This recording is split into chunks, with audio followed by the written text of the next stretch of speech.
দেখুন আজকের রেসিপি হচ্ছে কাঁঠাল দিয়ে মাংস। তো আমি এখানে কাঁঠাল কেটে রেখেছি, 500 গ্রাম পাঁঠার মাংস এবং মেটে নিয়ে এসেছি, ধুয়ে রেখেছি।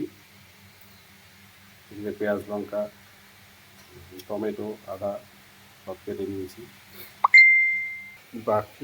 বাকি রান্নাগুলো হচ্ছে, এদিকে মাছের ঝোল হবে ঝিঙে দিয়ে, আলু দিয়ে পাতলা করে।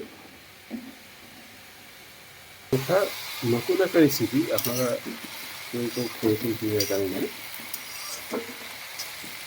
ছোটো ছোটো কচি চাম ভাজি যেটাকে বলে চাম কচি, সেটার ডাটা আলু দিয়ে ভাজা। আর এইদিকে মাছ ভেজে রেখেছি ঝোলে দেবো। আমি যে মাছটা নিয়ে এসেছি সেটা ডিম হয়েছিল, সার্বিনা মাছ। দুধটা গরম করে রেখে দিয়েছি।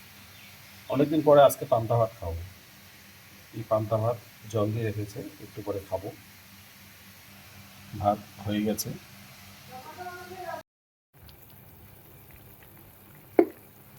এদিকে আমি কাঁঠাল সিদ্ধ করছি, সিদ্ধ করে তারপর মাংসটা চাপিয়ে দিই।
টাকা বেশি হয়েছে, ওটাই কথা, টাকা বেশি।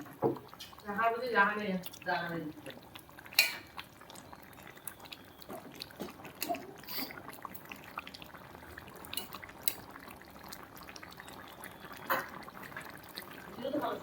টাকা মেলা